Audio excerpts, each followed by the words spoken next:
MLB The Show just dropped the Pipeline Pass program, introducing 27 new player cards into Diamond Dynasty. And while it was not the greatest drop, there are some hidden gems in there. So let's rank all the cards S through F and help you prioritize who to go after. Let's hop into it. All right. Welcome back to another tier list. We got 27 cards to get through here. This content drop got a lot of criticism on social media, and rightfully so, but there are some good cards in here. You will notice that a lot of the top cards are stuck behind a bunch of stubs, but there are some nice cheap cards that you can add to your squad depending on where you're at. So let's hop into it, starting with Austin Hedges. All right, here's Austin Hedges. Not really a whole lot to see here.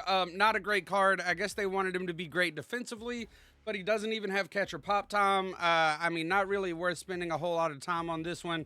This is going to be an F tier card. And again, remember, these tier lists are assuming you don't have the collections done.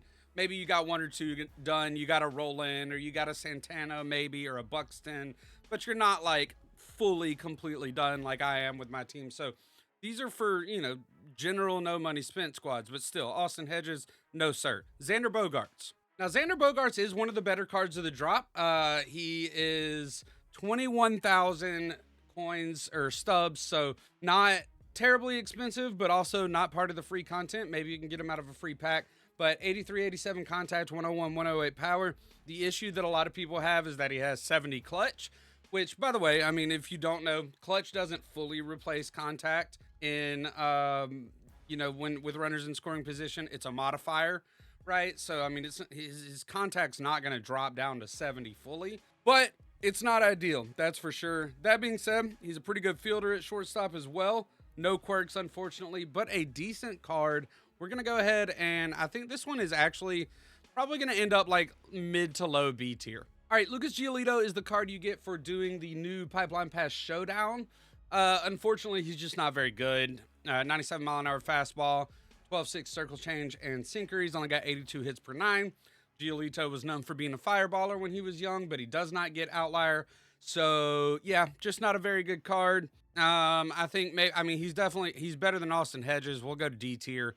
Jonathan India. So India is a reward for the program, so he is a free card. Unfortunately, he is a platoon card.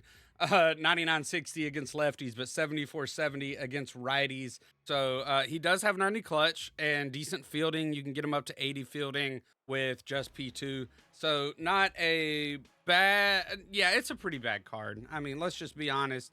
Jonathan India is going to go, he's better than Austin Hedges, but yeah. Now let's hop into the first really decent card here. All right, Yohan Moncada is a third baseman with a second baseman primary, 92-87 against righties, 97-85 against lefties with 91 clutch. He's got pretty decent fielding. You can get it, bump it up just a little bit. Vision leaves a little bit to be desired. He's much faster than a lot of Moncada cards because it is a prospect card from when he was younger. So 88 speed, 91 steal base. Doesn't have any quirks, which is unfortunate, but switch hitter, one of the sweetest swings in the game, community favorite.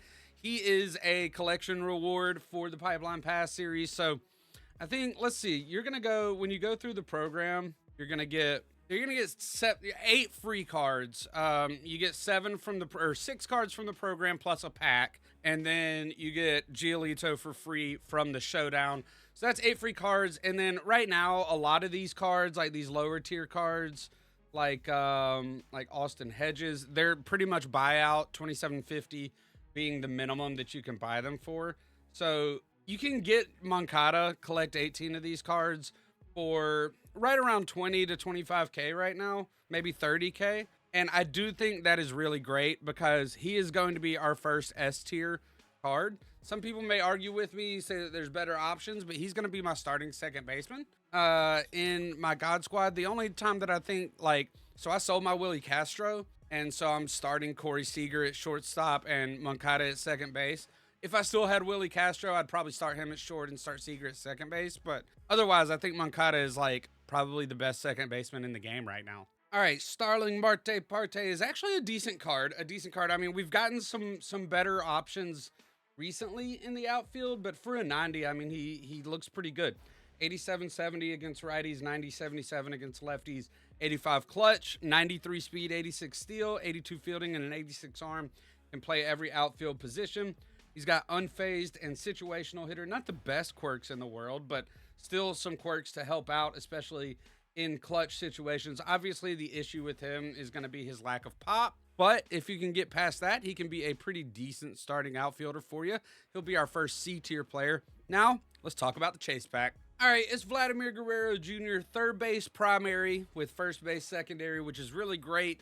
The first 95 overall card, I believe, that they have released. 109.94 against righties, 104.90 against lefties, 110 clutch. 72 fielding on the corner isn't the greatest in the world, but you can bump that up with some parallels, get it decent. He does have a 90 arm, which I think is very generous. 56 speed also might be a little generous, and he is quirked out. I mean, there's not much else to say except that he costs almost 300,000 stubs. So I'm sorry, man. But he is an S tier card. You know, he is probably the second best third baseman in the game outside of Roland, and probably the second best first baseman in the game outside of Gil Hodges. So, all right, we got Tim Anderson here before he developed the power in whatever way he did. A straight contact hitter, which is cool. It's cool to see him as a prospect. 91.53 against righties, 108.51 against lefties, 90 clutch. So he's a straight slappy contact hitter, decent fielding at shortstop. He does have center field secondary, which is pretty cool, and also 90 speed, 99 steal. So a little bit of a different build than you normally see for Tim Anderson. You know, he's 2,700 stubs, so a decent card if you like a good contact hitter. I'd like to see a little bit better fielding for my contact hitters out there. Obviously, there's better options out there, but I mean, it's not the worst in the world. I would put it like, low C tier, below Starling Marte. I mean, the high contact keeps him up. All right, possibly my favorite card from the drop, but for multiple reasons. One, because he's just a fun guy. Two, because he can play third base, first base, and left field, which is pretty uncommon. And three, because he rakes. And four, because he's free. This is the best free card in the entire drop, and is Joey Gallo. He is the final program reward. So you finish the Pipeline Pass program, you're going to get this Joey Gallo card. 91.25 against righties, 81.15 against lefties with 88 clutch. And people are going to look at his vision and they're going to say, oh my gosh, Joey Gallo is blind as a bat. His vision stinks. He's unusable. Well, you know what? Joey Gallo has one of the best feeling swings in the game, and they could give him zero vision, and I wouldn't care. This is a great card. 65 fielding isn't the best at third base. You can get it up to 70, though, which is awesome. He's got a great arm, and he's faster than a lot of Joey Gallo cards at 62 speed. So that's really cool. He doesn't have any quirks, which kind of stinks, but, I mean, his swing is just butter. And honestly, if you haven't seen his player model at 6'5", 205, he's very skinny. It's pretty funny to look at. Gallo, I believe, is going to be an A-tier card for us, our first A-tier card. And speaking of A-tier cards, I think we might have another one. It's going to be Nate Pearson. Nate Pearson, Pipeline Pass card for the Blue Jays, 2021. He's got fastball, slider, 12-6 circle change sinker. He does have outlier on his fastball going 102, 103. The speed differential is really great because his fastball is going to go 103. His sinker is going to go about 95, so it's going to take a little bit off of it. His slider is going to go 89, so you've got a nice differential there. And then you've got his 12-6 and his circle change that are super, super slow. Almost a 30-mile-an-hour difference between the fastball and his off-speed stuff. 100 hits per 9 base, 97 pitching clutch, and then his walks per 9 leaves a little bit to be desired, but 99 velo, 96 break. If you look up at the pitch mix there, you switch over to his control. Pretty good control on the fastball and slider, a little bit to be desired on the other three pitches, but then the break is really, really good. I don't know why they give fastballs a break rating, but anyway, 93 break on his slider and 12-6, 81 on his circle change. Would like to see the sinker be a little bit better, but this is a great card that's pretty cheap, 20K. He actually is, I'm slotting him in as one of my starters for Weekend Classic. Gonna give it a good shot. He has one of those weird deliveries where he starts out slow and then he just like whips his arm around really quick. You can catch some people off guard with that. Some people like stuff like that. So, you know, it just depends on who you're playing. But I do think Nate Pearson is a really, really solid card. I think he's like, you know, right there with Joey Gallo. All right, Kevin Gossman is from the program. I do have him P1 from grinding the program out, but you can do the math. 77 hits per nine, 82 pitching clutch normally. He does got pretty good velo and break ratings. His pitch mix is okay. He's just not a very great card overall. Breakout leers is fine. I mean, he's got good velo, but then he's got three pitches that pretty much go the same speed: splitter, slider, circle change, and that curveball is just not that great in this game. So, yeah, I mean, I think he's like right there with Giolito as a guy that I probably don't want to use if I don't have to. Michael A. Taylor is a platoon bat with good fielding, no quirks. You can see 91, 92 against lefties, 73, 67 against righties. Very good fielding and speed, but that's about it. He is going to be an F tier card for us. I mean, at this point in the game, those kinds of cards just don't make most people's starting squads. All right, people will look at Joe Adell's card and call it a platoon as well, but I kind of disagree. This is the card you get for collecting 7 pipeline pass cards. So it is a free card. You get that many cards from the path. So 80, 96 against righties is fine, in my opinion. 95, 106 against lefties is good. His vision is a little bit low. I think vision's overrated in general, but, you know, if you care about that. 91 clutch is good. Fielding leaves a little bit to be desired, but he does have 82 speed, so that kind of makes up for it a little bit. He's got a decent arm. Stick him in left field or right field, and he won't be a liability at all. He does have breaking ball hitter and rally monkey. I think this is a very decent card, especially since you can get it for free. I would put it like right here with Xander Bogaerts at B tier for sure. All right, Hunter Green is a really good card in the second inning. Unfortunately, we are getting ready to go into the fourth inning, so yeah, I mean, not much to say here. He's got pretty low contact. His clutch is pretty low. Obviously, he's got pretty good power. That's going to help him out a little bit, and his defense is not bad. Not very important quirks there, but I mean, I truly can't go higher. I mean, he's better than Giolito. Nah, I would put him like low C tier, I guess. Actually, you know what? We're going to make an adjustment here. I feel like I'm being too kind. Honestly, Giolito can go down. Gausman, I do think, is a little bit better than Giolito. We'll put Renfroe down here. Yeah, I mean, come on, man. Not looking good. All right, Jared Kelenic is a pretty decent card. Unfortunately, it's not one of the free cards that you can get. It is a pack card, but he's pretty cheap right now. Go get these cards that you want right now while people are getting these free packs from grinding the program. They're going to go up in price a little bit after this, and they'll drop again later, but if you want him now, go ahead and grab him. Only 12K. He is a pretty good card. You can play him in center field, honestly, with 82 fielding, 83 arm, 84 speed, 92, 87 against righties, 87, 80 against lefties with 90 clutch. Got the pinch hitter quirk, so you can play him off the bench as well. I do think this is a very solid card. I think it goes like high B tier, like above Xander Bogaerts. Not quite on the level of Gallo and Pearson that I think fit in on like pretty much any no money spent squad, but very close. All right, taking a look at Kyle Wright here. He's actually probably the best of the lower overall cards. Only an 88, but 87 hits per nine, 86 pitching clutch. Obviously, his control is leaving a lot to be desired. If you play on All-Star Hall of Fame, though, you can definitely get by with this card. Yeah, that control is not good, but the pitch break is insane. Look, 94 break on the curve, the knuckle curve, 99 break on the slider, 86 break on the sinker. Very, very good there. No quirks, which is unfortunate, but for a card that sells for basically minimum, I mean, you can definitely slot him into a budget rotation. I think that this is going to be like a high C tier card. Definitely playable. Definitely playable. All right, looking at Jose Iglesias here, a pretty good card you do get from the program. So this is a free card, 88.50 against righties, 104.47 against lefties, 91 vision, 90 clutch, 90 fielding. Honestly, this is actually a pretty good card for those who are looking for a good defensive shortstop.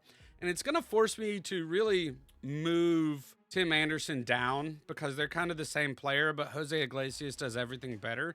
I think he's like a high C tier card. He's not, I mean, obviously he's got a huge lack of power, but pretty good contact, and fielding is important at shortstop. So I think that's a nice budget card. All right, looking at Anthony Rendon, ironically, one of the better cards in this drop. I say that because obviously he's just not very good anymore. But second base primary as a prospect with third base secondary, 172 against righties, 107.81 against lefties, 92 clutch, silver defense, but can be improved. No quirks, but a pretty good card.